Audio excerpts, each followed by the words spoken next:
What is up, Rad Potential YouTube, and welcome to today's Radformational video where I'm going to teach you guys everything that I do in order to store an engine for a semi-long period of time in my very humid and not insulated, controlled by the climate, not me controlling the climate inside of it, small block shop. So let's get started. First things first, you're going to need to find some tools and an engine. If you don't have an engine that you're storing, or you're buying an engine that's been stored, this will also serve as a way to just do a checkup per se on the parts you've got. So we're going to start with this fully assembled Bridgeport full bridge gnarly 12A. If you've watched my previous videos, you've seen this thing in my first RX-7, and this thing rips.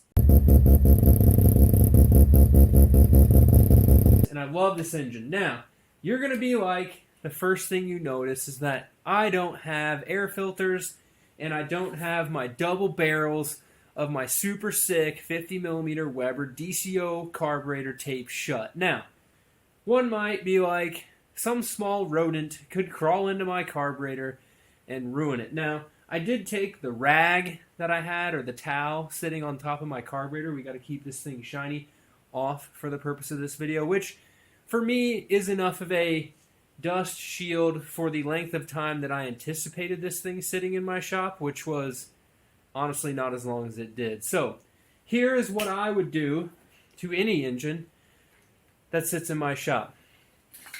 You need a 19mm ratchet socket.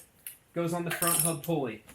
You're going to turn this engine over. Now, we want this engine to never seize and never lock up as it sits in my super humid shop amongst all of its friends, i.e. my spare engines ready to get,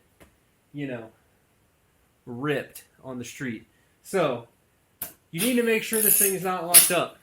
Now, this engine has an intake and a carburetor.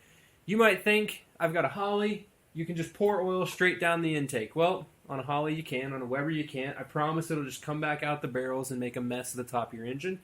So, in addition to a method or way to turn your engine over, you need a way to administer oil to the engine. So this is like a simple tool tool lubricator thing that you would find on a mill or a lathe, like an oil can, little oiler.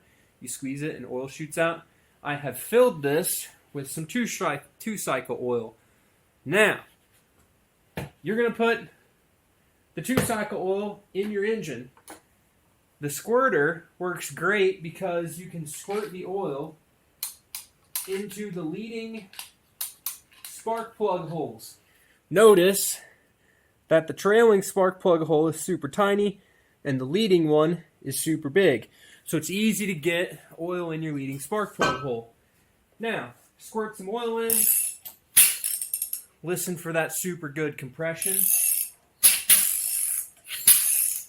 Squirt some more oil in.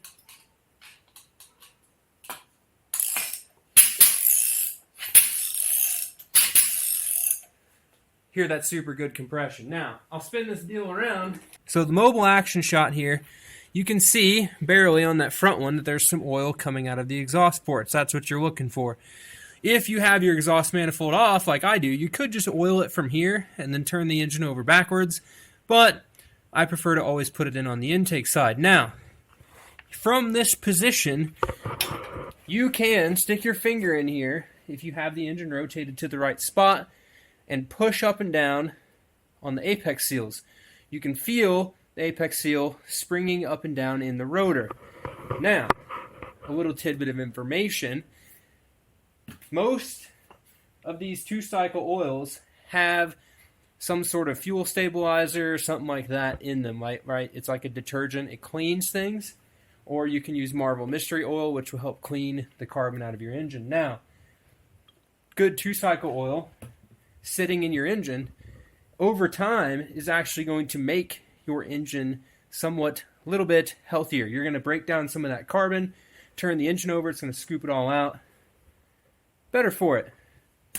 Yes, I don't tape my engine shut. I'm sorry, I thought I was going to put this one in a car sooner than I actually did. So, that's how I would store this engine at a minimum, the minimum effort to put into keeping an engine healthy. Now, this engine was running great when I took it out of a car. Now, here's another thing that I'll do to store an engine.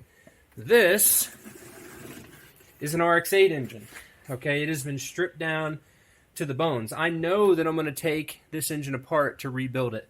So, I've done the same thing, administered the 2-stroke oil. On this one, I put it in the intake ports.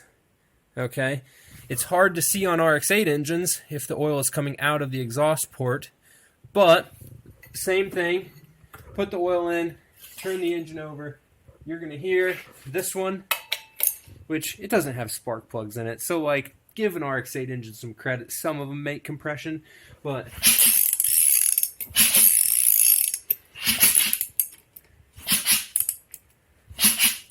honestly, it doesn't really sound that bad. So this is my junkyard find RX-8 engine. Now, I haven't cleaned it, haven't taped it up, just put oil in it, make sure it doesn't rust. It's typically all I would do. No one is going to fault you, and it's honestly probably better if you know that your engine is going to sit, or if your engine is brand new, you are going to want to not only put some oil in it, but wrap that thing in a trash bag, wrap it in some plastic, try to keep all the dust and dirt and grime off of it. Obviously, these engines are going in show cars, so they're not,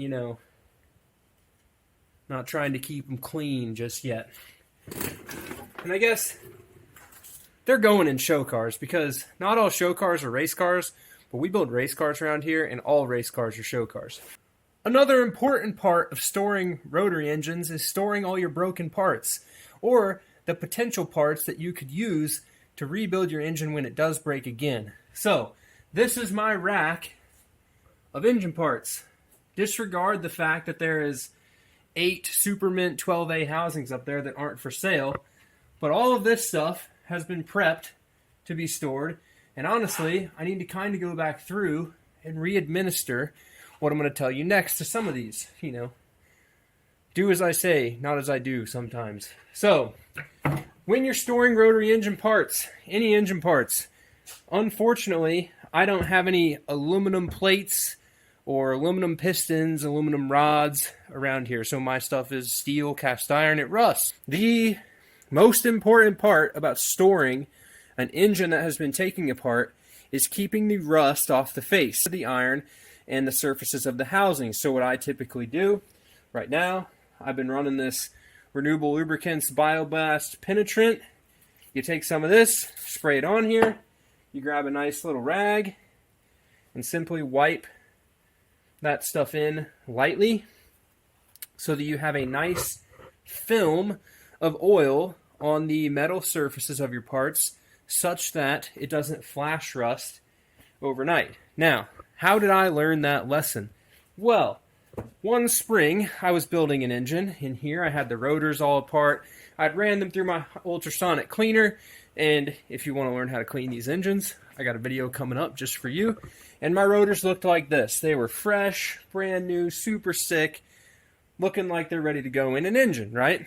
Well, I came outside, came into my shop, it was a humid day, and they had flash rusted overnight. So when I came back out in the morning, instead of seeing this style of rotor, it looked like that, where you can see this one that I've been storing on my shelf for an extended period of time has a whole bunch of surface rust on there. So I'm going to have to go through my shelf of storage parts because I don't have a, climate controlled by me. My shop is controlled by the climate shop, and, clean this thing up because I want to be able to use this rotor someday, aside from maybe this bearing's pretty smoked. But the rotor itself, it's a GSLSE 13B rotor. It's a great rotor, 3mm apex seals, 9.3 to 1 compression. Correct me if I'm wrong. But just a great engine, or a great rotor for me to stick in a old school 4-port engine with a carburetor and do some rips. They're kind of heavy, but it's a good rotor. So, that is how I store my engines in my shop. Definitely super unorthodox, but the principles of what I'm trying to achieve, you can achieve in a much better fashion. Wrap your engine up in a cardboard bag. I don't know where you can get cardboard bags, but wrap your engine up in a trash bag or plastic and to keep the dust off. I really don't think you're going to have critters crawling in there to make a home in your engine. I spray enough chemicals and run enough smelly rotary cars in my garage that it doesn't really keep mice and stuff in here and bugs. So, but if you have that problem, deal with it accordingly. Now, Mazda sends all their brand new engines completely taped shut. And if I had built a brand new engine for me that I was going to store, honestly, I would put it in the basement of my house and it would be taped shut. But the stuff I leave laying around the shop, that's how I keep it. So with that, guys, hope you guys enjoyed today's video. Wanted to just saw a comment asking how I stored all my engines. Maybe you can count all the engines that you saw in the video and leave a comment below of how many there are. I can tell you that there's a few of them in hiding, i.e. each drawer of that cabinet also has an engine in it, complete. So good luck counting. And if you want an update on Death Trap, the video for this is going to drop once it's all painted and good. But here's your quick.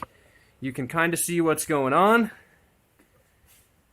Getting ready to strip it for paint. Got some rust repair. Got some bin rot to do. We got a whole bunch of stuff going on. Turbo. Yeah, wiring. 4-link correction stuff. Suspension. Coilovers in the front. All sorts of crazy stuff going on. So with that, thank you guys so much for watching. Definitely, if you want to learn about these engines, go check out the rest of the channel. There's tons of videos on how to clearance side seals, how to stack an engine, how to fit your apex seals, how to build a rotor, not just the engine, but to build the rotor, how to do RX-8 stuff, 13B old school stuff, 12A stuff. So go check out the rest of the channel. Love seeing you guys watch the videos. Love seeing you guys comment. And I can't wait to show you guys what we're working on for the next few video projects and this project and whatever. Trust me, it's going to be sweet. And I'm making sure that it's high quality just for y'all. So with that, thank you so much for watching. We'll see you in the next one. Keep it rad. Letty! Come here. Come here. Should I do a better job of storing my engines? Yeah. Are my engines going to be full of mice because I didn't tape the exhaust ports closed? No. Dope. Are my engines going to lock up because I come out here and turn them over so I can hear all my super good compression every now and again? Definitely not. Peace, guys.